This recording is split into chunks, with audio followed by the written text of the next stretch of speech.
Good morning, ladies. We'll be studying our Bible study of women today, Herodias, and that would be our key scriptures would be Matthew 14, 3 through 12, Mark chapter 6, verses 14 through 24, and Luke chapter 3, verses 19 and 20. We'll talk about her name. Her name means it's the male version of Herod, and it also means heroic, which is very ironic for Herodias because she was anything but heroic. Her family connections was she was the daughter of Artabazus, the son of Herod the Great, and Miriam, the daughter of Irenaeus, and her husband was Philip, first son of Herod the Great Miriam. So she married her own uncle, by whom she had a daughter, Salome, whom her mother used to destroy John the Baptist.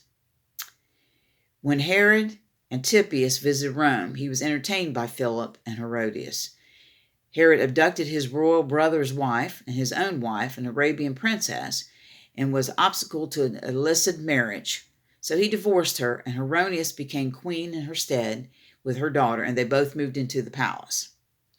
So the corroding immorality of Herod's race shows itself in his marriage with Herodias, his brother's wife, and the wanton offenses thereby given to the Jewish sensibilities. Among the female characters in the Bible, definitely there's some wicked women we've discovered, but surely Herodias stands out as one of the most wicked and vicious women. Amid the putrefying influence of the palace, however, there was one man who knew no fear, and that was John the Baptist. Herod feared him and regarded him as a just man. But Herodias, she didn't like him. She didn't want to hear his messages, even though Herod was enticed by John the Baptist's messages. But this last one, he told them, it's not lawful for you to have her. But such a warning bell was to toll the Baptist's doom. For his faithful rebuke of Herod's sin, John was cast into prison, and the evil scheming mind of Herodias began to work. So this is how she ended up getting John the Baptist thrown into prison. It was Herod's birthday, and for one of his gifts, Herodias' daughter Salome was going to dance for him. And Salome was beautiful, had a gorgeous body, and it enticed Herod. So when she was dancing for him, he was all, engrossed in her dancing and everything. And he told her when she was done that he loved it so much that he would offer her anything that she wanted. So she asked her mother, what do you want me to get, Mom? And she told her to basically tell Herod that she wanted John the Baptist's head on a platter. So that was what happened to John the Baptist. He was killed for doing a message of God about adultery. So Herodias knew Herod only too well, and she knew this was how she was going to get Herod. So after that dancing scene went on and all that sort of stuff, she thought that she just had everything going her way. But yet because of this, she found out differently.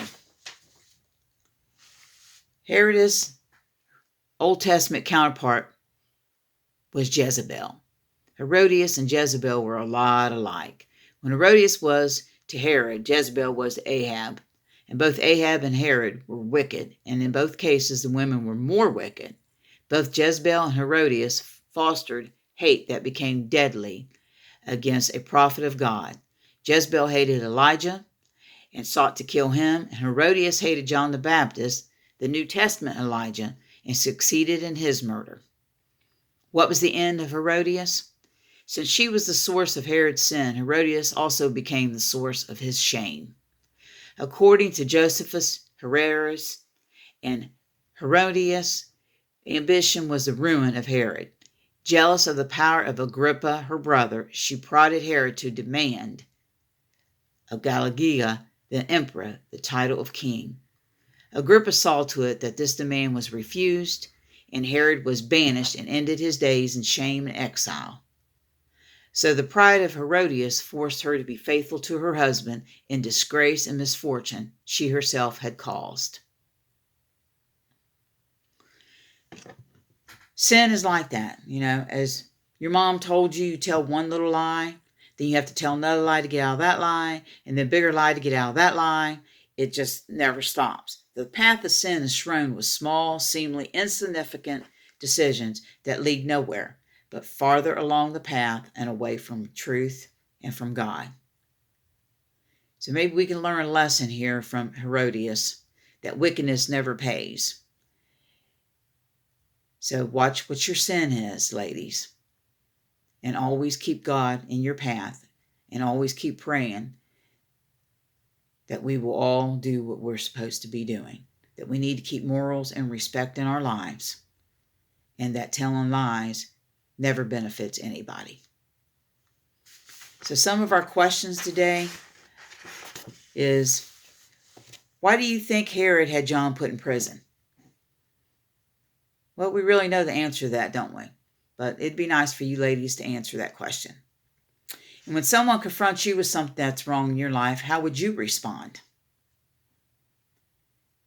And what do you think about Salome's dance? Must it have been like to produce such an extravagant promise from her stepfather?